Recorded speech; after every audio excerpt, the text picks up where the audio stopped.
Today, I want to continue to empower us to kind of look at Genesis 38 and 39, the story of Judah versus the story of Joseph, and understand under the banner of seduction of the dream how to navigate beautiful things well.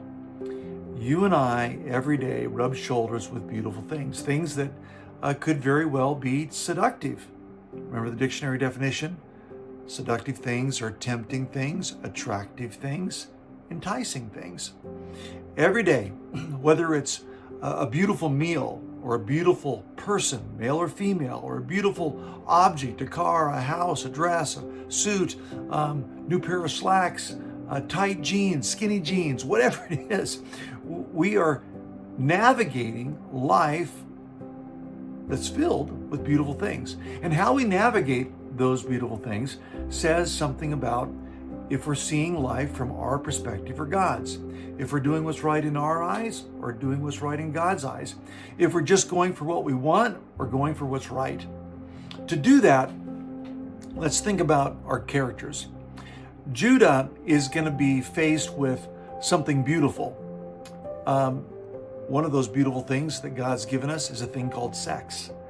And I rated chapter 38 R because it's a lot about sex, but he does something ugly with something beautiful.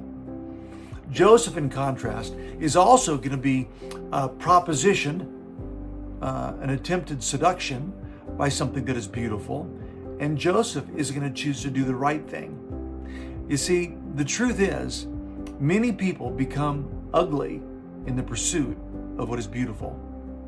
When we do that, we are sidetracked from God's promises, His purposes, and His presence. In chapter 38, God's name doesn't come up once. In chapter 39, the phrase, "the Lord was with Joseph," comes up 4 times. There's a major contrast. You and I, when we are doing what's right in the eyes of the Lord, are exercising the principles of God's promises, His purposes, and His presence.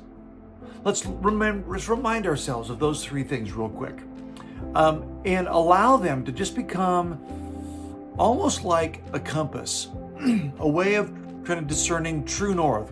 What direction should I go, and how do I navigate all the things in my life that could be distracting, that could be tempting, that could be enticing, because they're beautiful. The first principle, where God's promises are, He provides, you got it, protection. Because God promises to protect His chosen seed and will work despite us. This is all about God's character. The second principle, where God's purposes are, He provides, you got it, correction. Yep, because God will correct the person that is learning to trust in Him, have faith in Him, to refine us. This is about our character, what God's doing in us. The principle of God's presence. God will work to direct us. God directs the person who has faith and is trusting in Him to make us more like Him. This is about our spiritual formation, what God is doing in us as we navigate the challenges of life.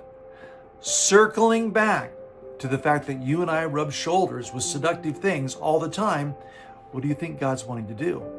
Well, He's wanting to protect us as we trust in Him, as we see life from His perspective. He's certainly wanting to correct us, right? You may have been taking wrong turns when it comes to beautiful things because you begin to obsess over them. The attraction becomes a distraction. God wants to bring some correction. He wants you to put those in the proper place. In a place where you see those things as something that can be utilized to honor and glorify God, not something that is for your immediate gratification. And He wants to direct us in real time to be able to navigate through difficult and challenging and sometimes tempting situations to get on the other side in such a way that our life brings honor to God. This indeed is our challenge. I hope that you'll take these 3 principles and recognize that they are critical in order to navigate a world where we are constantly bombarded by beautiful things. If you think about the internet, you and I are on the internet, and based on the algorithms that is placed into our computers and phones, they know what we think is beautiful. And we're trying to focus on one thing, and all of a sudden little ads start popping up with beautiful things that we have told the algorithm we're tempted by. Just as it happens on our navigation of our computers, it happens in the navigation of our relationships. May you and I have a compass, have something that tells us this is the way to go. That something is a someone. It's our own personal, intimate commitment to our relationship with Jesus. The Spirit of God living in us that wants to direct us, wants to correct us, and wants to protect us. I'll see you tomorrow. God bless.